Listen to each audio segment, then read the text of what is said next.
आइए दूसरी बार चैनल में देखते हैं कलयुग में क्या क्या हो रहा है। सोचता रहता हूँ भगवान, हे कलयुग महाराज जगत में क्या अन्याय तुम कर रहे। तो कहते कहते हम भी थक गए, कहते कहते हम भी थक गए। ऐसा करता हूँ, सुना दो कान से वो बात मैं बताता तुम्हें, सुना दो कानों से मैं बात वो बताता तुम्हें। आजकल के अंधे पूछे आँखों से दिखाता नहीं, इसके है सवार सर पे और कछु बाता नहीं। रूठ जाए माता पिता उन्हें कोई मनाता नहीं, प्रेम का जो रूठे जन्मे खाना तो फिर खाता नहीं। मैं कहता हे कलयुग महाराज जगत में क्या अन्याय तुम कर रहे। कहते कहते हम भी थक गए, कहते कहते हम भी थक गए। आइए बच्चों देखें एक कलयुगी पिता की तरफ। एक पिता का लड़का था, वो सीधा साधा था। पिता तो नेता था पर लड़का सीधा साधा था।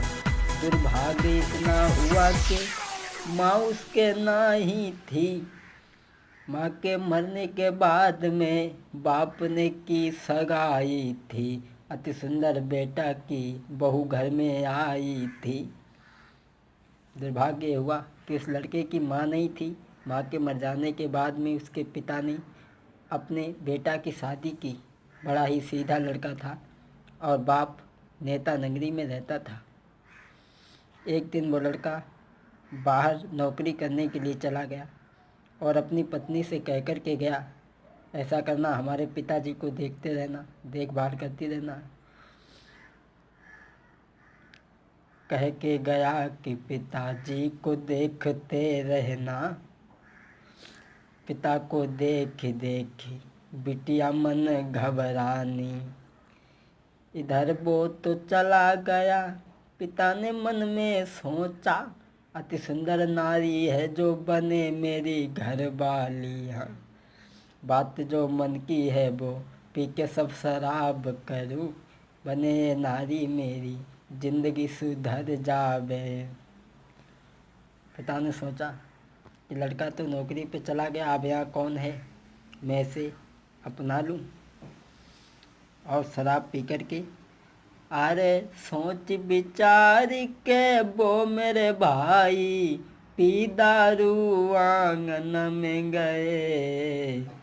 कहते कहते हम भी थकी गए, कहते कहते हम भी थकी गए। तो उस लड़के का बाप था वो दारू पी कर के आंगन में गया और बहू से कहने लगा, बहू बेटा गया नौकरी पे, कोई नहीं घर में है, साथ तू मेरे रहे, जिंदगी बीते अच्छी। कहने लगा तू मेरे साथ रहे। अरे सुन के बातें अपने ससुर की, अरे सुन के बातें अपने ससुर की, होश बहू के उड़ गए। कहते कहते हम भी थकी गए, कहते कहते हम भी थकी गए। बहू ने जब सुना ऐसी बात तो बहू अरे कमरा बंद करी बैठ गई, वो आंसू बहू ने डाल दिए। कहते कहते हम भी थकी गए। जब उसने कहा कि तू मेरी नारी बन के रहे, मेरा पुत्र तो नौकरी के लिए चला गया है, और इधर वो पापी बाप सोच रहा है कि बेटा मर जाए अगर फिर कहाँ जावेगी, आबे सूत मेरे फिर बात बनेगी सारी।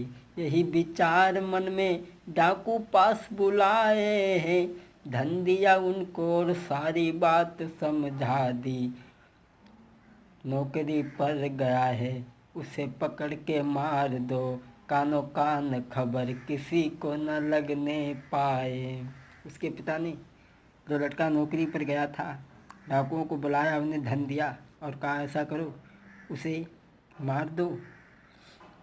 ये बात बिचारी के दोनों चली गए अन्यायी वो। इधर बेटा नौकरी से वापस आ रहा है, सोच रहा है, और पिताजी को खद्दर कपड़े उसने खरीदे हैं भाई, पत्नी को जेवरात ढेर सारे खरीदे, मिलने से पत्नी की उत्साह उसके मन में। इधर इशारा दे के बेटा को बुला लिया है उसने भाई, सीधे साधे बेटा को मार दिया है भाई। बाप ने बेटे को मार दिया। अरे हे कलयुग महाराज, जगत में क्या अन्याय तुम कर रहे, कहते कहते हम भी थकी गए कहते। इधर उस कलयुगी पिता ने अपने बेटे को मार दिया और घर आया, कहने लगा बहू बेटा मारा गया बेटा मेरा, सूत तुम मेरे रहो, जिंदगी बीते चैन में साथ में तेरे रहूं। सुनिए बात जब पैरों की जमीन खिसक गई, भाग कर कमरे में वो बहू बेचारी पहुंच गई, आंसू डाल के सिर पीट के रोने वो लगी, ससुर की करतूत देखी फांसी पर वो झूल गई। फांसी पे जब झूल गई, और इधर गांव के लोगों ने जब सुना तो मार दिया उस पापी पिता को भाई, गांव के लोगों ने मार दिया उस पिता को भाई। क्या बिगड़ा उसका जरा मन से तुम सोचो भाई, पर नारी के चक्कर में क्या हुई हालत भाई। इसलिए अरे हे कलयुग महाराज, जगत में क्या अन्याय तुम कर रहे, कहते कहते हम भी थकी गए, कहते कहते हम भी थकी गए। हे कलयुग महाराज, जगत में क्या अन्याय तुम कर रहे, कहते कहते हम भी थकी गए, कहते कहते हम भी थकी गए।